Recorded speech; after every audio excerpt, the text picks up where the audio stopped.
Good afternoon, sir. Good afternoon, sir. Just have a few questions for you. Yes, sir. You indicated on direct examination that, if I got it right, it says, I don't arrest anyone off of one person's word only. Is that correct? That's generally my practice. Okay. And that's your practice because you want additional corroborative evidence other than just a person's word, right?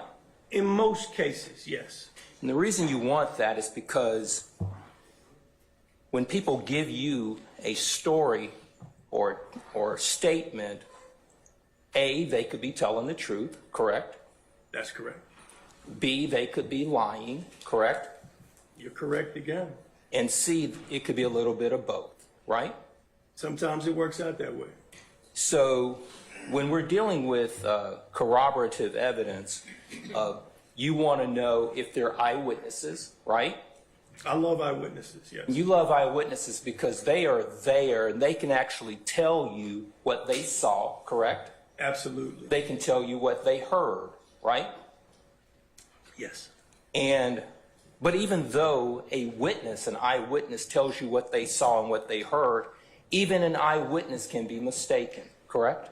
That's been my experience. That's why corroborative evidence always is a good assistant. Now, when you are at the scene of a crime that's been committed, whether it be a murder, an armed robbery, an act of assault, what have you, you're going to knock on doors if you can, right? Knocking on doors is my favorite part, so I always reserve that for myself. Okay. And in addition to knocking on doors, well, let me back up. You don't investigate a case without going to the scene, correct? Not always correct. I've worked hundreds of cold cases where I didn't go to the scene. Okay. Let's talk about active cases that are under investigation that haven't gone cold. You get the phone call, you've been assigned, however the assignment, the wheel goes, and it's now your case. Yes, sir. You get that case, you will generally, when we're talking about armed robberies and murders and things of that nature, you're going to go out to the scene, correct? I'll make my best effort to get to that scene, yes. And going to the scene is important because that's where the evidence is a lot of times, right? Most times, it's where it starts if that is your original scene. Sometimes the crime scene is scene number 3, which has been my experience. Okay. So you're going to go to the scene. Now you get to the scene, you're knocking on doors, you want to talk to any witnesses that are out there, right? Yes, sir. And when those witnesses come forward and they talk to you, some do, some don't, right? That's a fair assessment. Okay. And you don't stop there. You will also want to get forensic evidence, right? If you can. That's always a nice hook for your investigation. And forensic evidence, we're talking about fingerprint evidence, right? I'll agree with you there. We're talking about DNA evidence, right? Yes, sir. DNA evidence such as touch DNA evidence, right? If you can get it. It was a component in 2010 that became pretty normal behavior on a crime scene. Okay. So you will also make an effort, if you can, to talk to the person that is your target of the investigation, right? That's always a good look. You'll bring them into the office. Not always. We'll sometimes do it at the mama's, dinner table somewhere. And if you do it at the mama's dinner table, you will, and if they're your person of interest, and if you have them in custody or what have you, you're going to Mirandize them, right? It all depends. I mean, if they're not in custody, I don't Mirandize them. They are in custody. If they're free to leave, I don't Mirandize them all the time. If they're in custody, you're going to Mirandize them, right? If they're in custody and can't go home, yes. Read them their rights, and you're going to sit down and talk to them, right? Correct. And sometimes they'll tell you what happened.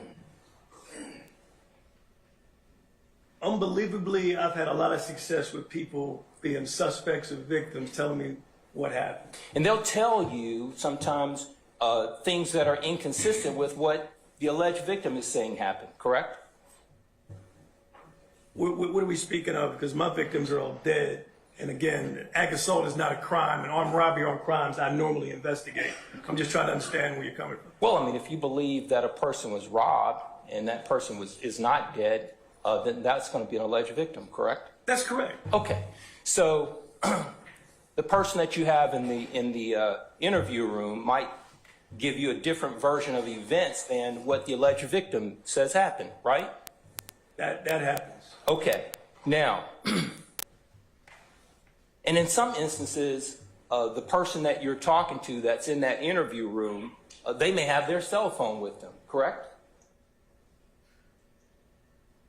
Sometimes, not all the time. And in some instances, when they do have that cell phone with them, you may ask them, can I look at your phone, right? I've done that before. Okay.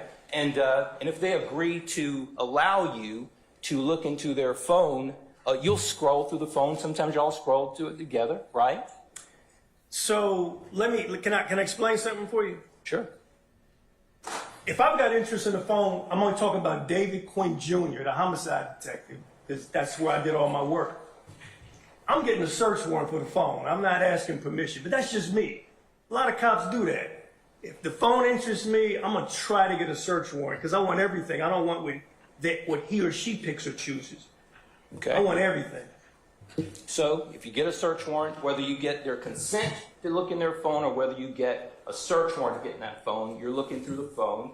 And if that particular person that's being interviewed or that person is being arrested and you are conducting an investigation with that person, then and if they have things that are in that phone, if there's information in that phone that backs up their story, when I say their story, the person who is the suspect, the person who is under arrest, you're going to maintain that information, correct? With benefit of search warrant. And that would be considered exculpatory evidence, correct? It depends what's in there. I mean, that's kind of open to interpretation. I mean, that's kind of open-ended the way you said it. Okay. I don't know what's in the phone. We'd be talking about grocery lists. That's not going to be exculpatory. Right. We're not talking about a grocery list. We're talking But you gave me a kind of a broad, you just put it out there. That's fair.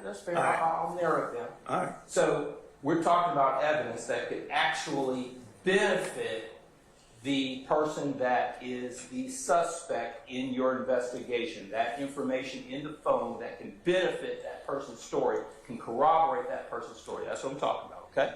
I'm with you. All right. You're going to preserve that telephone, correct? It's kind of still an open-ended, but if I got a search warrant for it, yes, everything's going to be memorialized to the best of my knowledge. I mean, and just to give it some context, there's some things that happen in phones the last 15 years that I can't do anything with. I have to let the experts handle that. With these clouds and different things I know nothing about. So I would probably turn it over to someone that's proficient in that science. Right.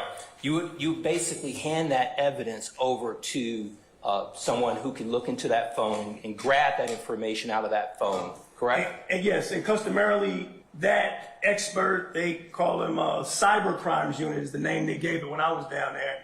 And cyber crimes will then forward me a report of what's in that phone. Because I didn't know how to open my phone half the time. So. And at some point during the course of that investigation, that preserved evidence, that preserved information, it'll one day work its way to a courtroom such as we are here today, correct? Sometimes that happens. Basis. I was going to be speculation. I stay in objection. Now, with respect to your investigation and doing these sorts of things, once you hand that information over to, when I say information, once you hand that cell phone, that information inside that cell phone, once you hand it off, you're pretty much done with that part of the investigation as it relates to evidence, correct? I wouldn't say done. I'm going to have that cyber crimes, it's usually a detective, break down for me what's inside that machinery, that electronic device, and give me some kind of report. Because I can look at it and he can see things that I can't see. because I want to turn it over to the state and for discovery with a defense if that applies.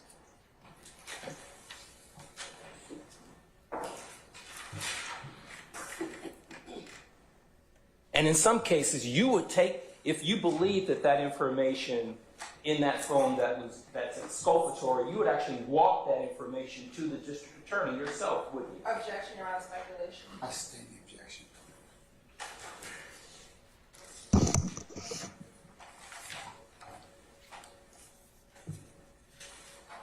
Now,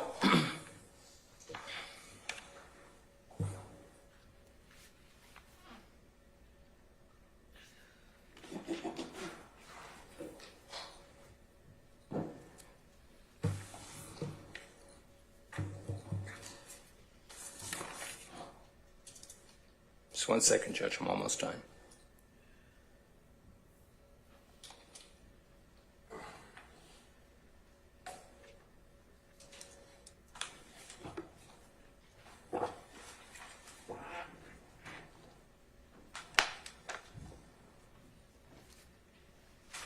Thank you, Judge. That's all I have. Thank you. Thank you, Detective. Thank you, sir. All right, anyone else?